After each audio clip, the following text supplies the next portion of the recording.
তো welcome to the চ্যানেলে সকলকে স্বাগতম। তো কাস্ট সার্টিফিকেট রিভেরিফিকেশনের নতুন যে গাইডলাইন, ঠিক আছে, আপডেট আমরা জেনে নেব। তো এসসি এসটি ওবিসি সার্টিফিকেটের ডিজিটাল এবং ম্যানুয়াল ভেরিফিকেশন নিয়ে দুশ্চিন্তা, জেনে নিন আপনার সমস্যার স্থায়ী সমাধান। তো এই ভিডিওতে সকলের যে প্রশ্ন, সকলের যে সমস্যা, তো তার উত্তর থাকছে। তো সম্পূর্ণ ভিডিওটি দেখো, আর নতুন হলে চ্যানেলটিকে সাবস্ক্রাইব করে পাশে থেকো। তো প্রথমে দেখো, ভেরিফিকেশন এড়িয়ে গেলে কি হবে। অনেকে ভাবছে যে ভেরিফিকেশন করব না বা পরে করব। তো এখানে দেখো, ভেরিফিকেশন যদি না করা হয়, আপনার সার্টিফিকেটটি সরকারি নথিতে সন্দেহজনক বা ইনভ্যালিড হিসেবে চিহ্নিত হতে পারে। ঠিক আছে। নেক্সট, সুযোগ হাতছাড়া। সরকারি চাকরিতে ফাইনাল সিলেকশন, উচ্চশিক্ষায় ভর্তি বা স্কলারশিপ আটকে যেতে পারে এক্ষেত্রে। নেক্সট কি, চূড়ান্ত বাতিল। শেষ মুহূর্তে আপনার নিয়োগ বা ভর্তি সম্পূর্ণ বাতিল হতে পারে। তো এখন কিন্তু সেই জন্য কাস্ট সার্টিফিকেট ভেরিফিকেশন বাধ্যতামূলক। নেক্সট, ভেরিফিকেশনের 3টি মূল স্তম্ভ। বৈধ কাস্ট সার্টিফিকেট।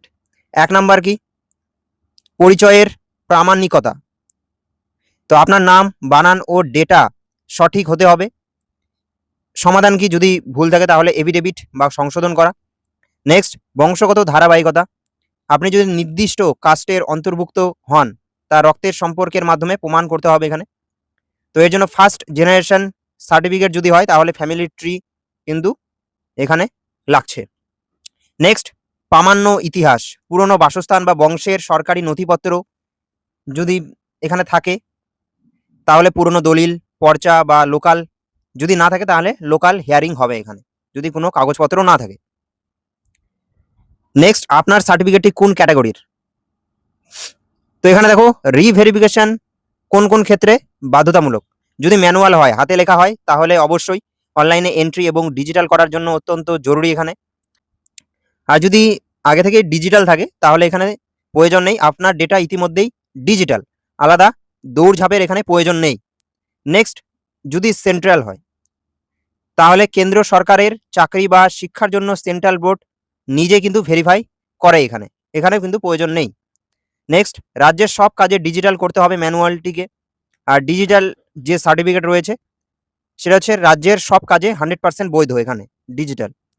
আর যে সেন্ট্রাল রয়েছে সার্টিফিকেট, তো কেন্দ্রীয় সরকারি চাকরি বা স্কলারশিপে এটি যোগ্য।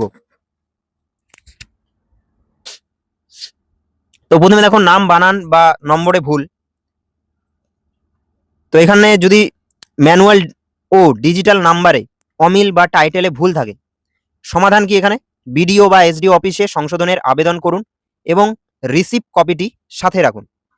নেক্সট, ইন্টারভিউয়ের আগে কোর্ট থেকে একটি নোটারি এফিডেভিট বানিয়ে নিন। এটি প্রমাণ করবে যে উভয় নথির ব্যক্তি একই। ইন্টারভিউ বোর্ড এটি সহজেই মেনে নেবে কিন্তু। তো নেক্সট, এদিকে যদি দেখি আমরা, তো এদিকে সমস্যা হলো ভুল থাকায় নতুন ডিজিটাল আবেদন করেছেন, এখন আপনার কাছে 2টি সার্টিফিকেট আছে। তো সমাধান দেখো, চিন্তার কিছু নেই। রিভেরিফিকেশনের সময় পুরনো যেটা ভুল এবং নতুন যেটা ঠিক, 2 সার্টিফিকেটই একসাথে রাখুন। বিডিও অফিসের পরামর্শ মেনেই, যেহেতু নতুনটি হয়েছে তাই কোনো আইনি জটিলতা কিন্তু এখানে হবে না। নেক্সট, ফ্যামিলি ট্রি এবং ব্লাড রিলেশন ডায়াগ্রাম। দেখো, বংশগত প্রমাণ যাচাই করার ক্ষেত্রে ফ্যামিলি ট্রি সবচেয়ে শক্তিশালী কিন্তু অস্ত্র এখানে। তো এখানে দেখো, ফার্স্ট ও সেকেন্ড জেনারেশন সংযোগ। আপনার কাকু যদি 2013 সালের ফার্স্ট জেনারেশন সার্টিফিকেট থাকে এবং আপনি 2015 সালে সেকেন্ড জেনারেশন হন, তবে ভেরিফিকেশনে কাকুর সার্টিফিকেটটি মূল প্রমাণ কিন্তু এখানে। নেক্সট, ভাইয়ের সার্টিফিকেট কি কাজে লাগবে। ভাইয়ের সার্টিফিকেট সরাসরি আপনার ভেরিফিকেশনে ব্যবহার করা যাবে না এখানে, তবে এটি আপনার আবেদনের একটি অত্যন্ত শক্তিশালী সাপোর্টিং ডকুমেন্টস হিসেবে কাজ করবে কিন্তু এখানে। তো এবার দেখো, কি কি নথিপত্র লাগবে। নিজের ও আত্মীয়ের সার্টিফিকেটের পাশাপাশি ভোটার কার্ড এবং পঞ্চায়েত থেকে নেওয়া ফ্যামিলি ট্রি সার্টিফিকেট জমা দিতে হবে। তো নেক্সট দেখো, পুরনো দলিল না থাকলে কি করবেন। তো পুরনো দলিল বংশ পরিচয়ের বড় প্রমাণ হলেও নির্দিষ্ট সালের দলিল না থাকলে ঘাবড়ানোর কিছু নেই এখানে, বিকল্প প্রমাণ দিয়েও কাজ সম্পূর্ণ করা সম্ভব। তো এখানে দেখো, 1993 সালের দলিল যদি না থাকে তাহলে 2003 সালের দলিল, সঙ্গে পুরনো ভোটার কার্ড আর খাজনার রসিদ। তো এটা কিন্তু যদি না থাকে 1993 সালের দলিল, তাহলে এগুলো গ্রহণযোগ্য। এখানে দেখো আপনার কাছে 1993 সালের দলিল না থাকে, যদি 2003 সালের সরকারি দলিল থাকে তবে সেটাই মূল প্রমাণ হিসেবে কিন্তু এখানে দিন। এর ঘাটতি মেটাতে নিচের সাপোর্টিং ডকুমেন্টসগুলো যুক্ত করুন। সেটা হচ্ছে পরিবারের পুরনো ভোটার কার্ড আর পুরনো স্কুলের সার্টিফিকেট।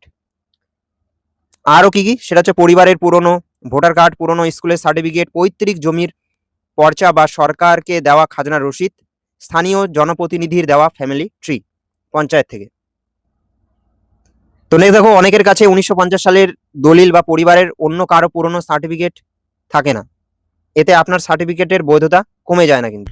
তো এখানে যদি প্রক্রিয়া দেখি, যদি স্থানীয় একই জাতির মানুষের সাক্ষ্য এবং সরকারি হিয়ারিংয়ের মাধ্যমে আপনার কাস্ট সার্টিফিকেট তৈরি হলে সেটা কিন্তু 100% আইনি ও বৈধ। তো এখানে প্রমাণ কি বলেছে, যদি আপনার এই সার্টিফিকেটের রেফারেন্স ব্যবহার করে পরবর্তীতে আপনার বাবা বা ভাইয়ের সার্টিফিকেট সফলভাবে তৈরি হয়ে থাকে, তবে সরকারি ডেটাবেসে আপনার সার্টিফিকেটটি মূল এবং বৈধ ডকুমেন্ট হিসেবে প্রতিষ্ঠিত হয়ে গেছে, এটি কোনোভাবেই বাদ পড়বে না কিন্তু।